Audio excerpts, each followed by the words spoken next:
Tu débutes en street workout, tu aimerais apprendre le muscle up. Viens, je te montre comment moi je l'ai appris. Donc voilà, je vais te donner les conseils qui m'ont permis de passer les muscle up. Donc encore une fois, ça reste mes conseils propres à moi-même. Donc c'est les conseils que je vous donne, qui ont marché sur moi. Donc voilà, donc je suis loin d'être le meilleur. Je connais pas encore les timings parfaits pour bien monter, me lester, bref, plein de choses. Mais en tout cas, je peux passer le muscle up facilement. Donc voilà, je vais vous montrer les exos que je vous recommande à faire.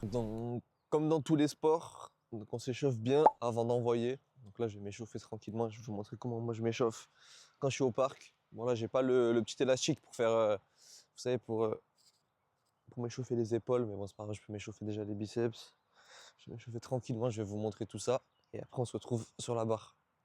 En fait, les gars, le problème, c'est qu'on sous-estime des fois l'échauffement.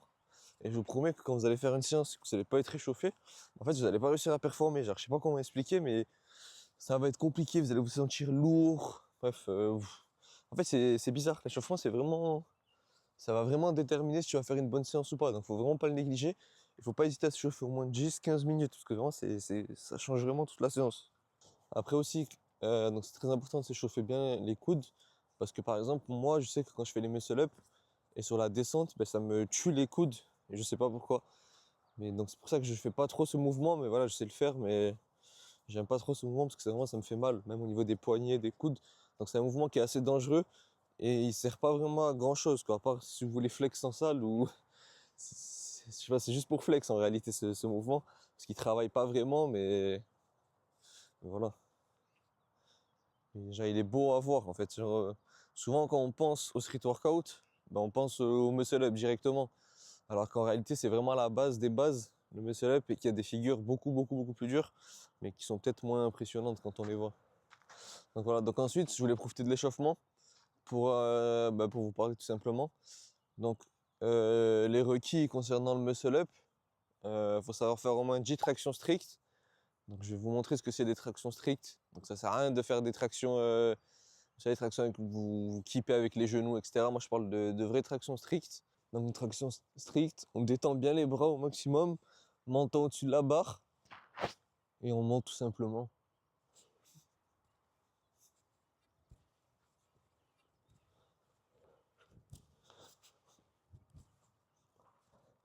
Donc voilà, donc suffit de savoir en faire 10.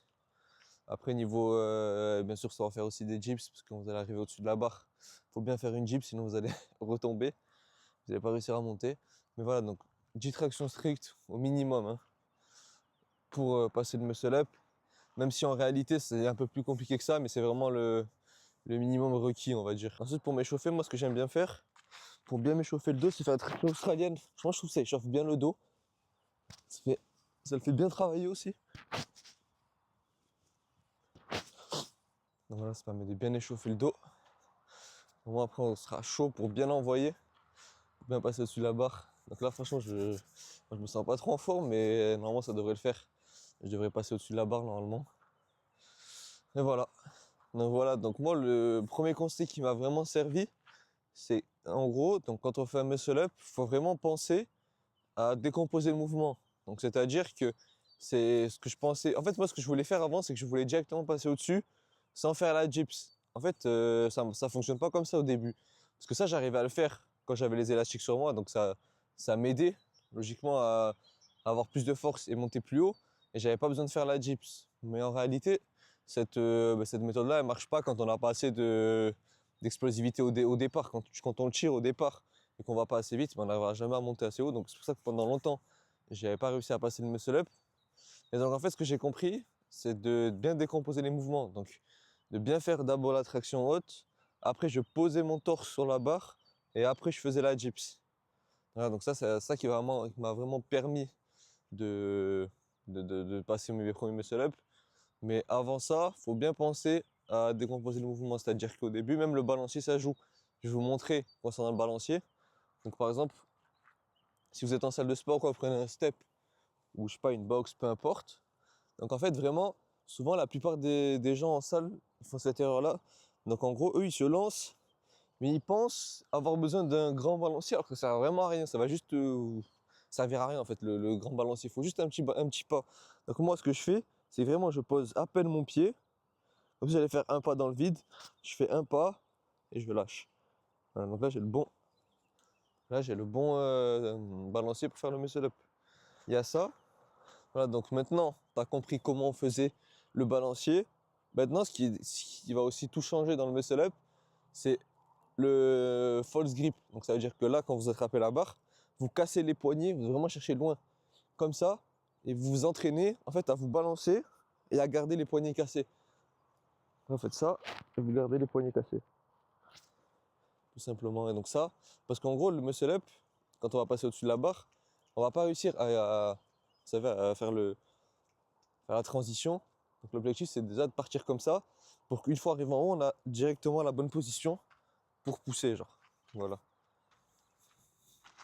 Donc voilà, donc si maintenant, même après tout ça, t'arrives pas à faire le muscle up, tu vas travailler les tractions, je sais pas comment, c'est la traction haute. En gros, tu tires le plus haut possible, c'est de monter haut. Tu fais une traction et monter haut, regarde. Là, je pars comme ça, je fais une traction, je vais haut. J'essaie de faire dépasser les pecs au-dessus de la barre. Je vais en refaire une. Donc là, bien sûr, toujours le balancier, le petit pas. On pense bien au grip. On se lance et on tire. Donc ça on s'entraîne bien à monter haut, donc à monter assez haut pour passer au-dessus de la barre.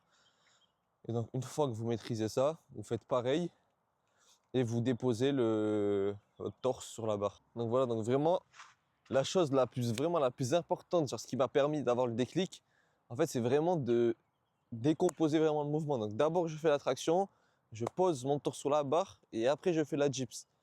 Parce que souvent j'avais tendance, comme je vous ai dit, à vouloir monter directement au-dessus de la barre et pas faire de dips. Mais en réalité ça fonctionne pas comme ça.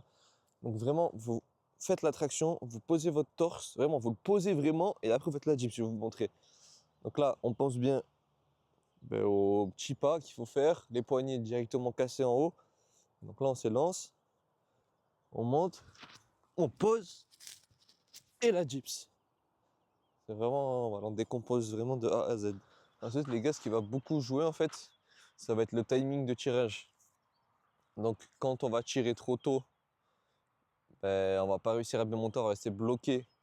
Je vais vous montrer. On va rester bloqué en dessous de la barre. Par exemple, si là je tire trop tôt, je peux pas passer au-dessus de la barre, regardez. Si là, je tire,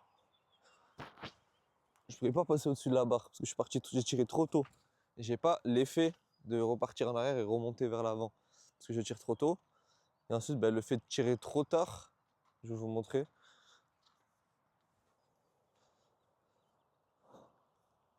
C'est, c'est compliqué de faire esprit de rater.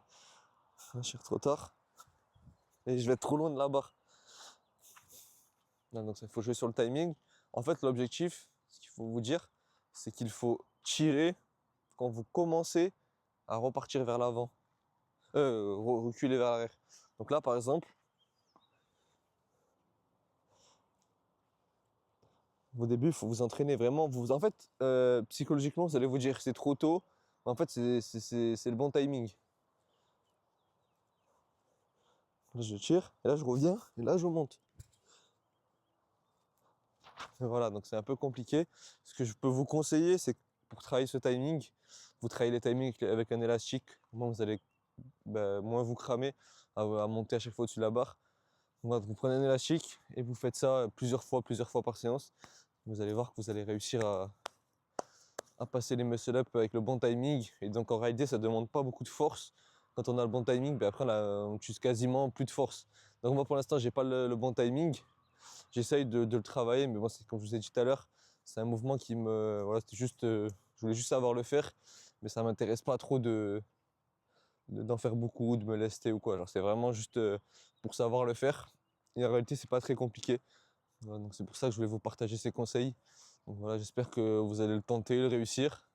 Et dans tous les cas, faut pas se presser, faut pas, surtout, j'ai oublié de préciser qu'il faut pas négliger les bases. C'est-à-dire qu'il faut pas négliger les tractions, les dips et les pompes. Parce qu'en réalité, dans le street, la plupart des mouvements, c'est des dérivés de ces mouvements de base. Donc voilà, donc respectez-vous et travaillez d'abord les bases. Et après, vous essayerez d'apprendre le reste. Voilà les gars.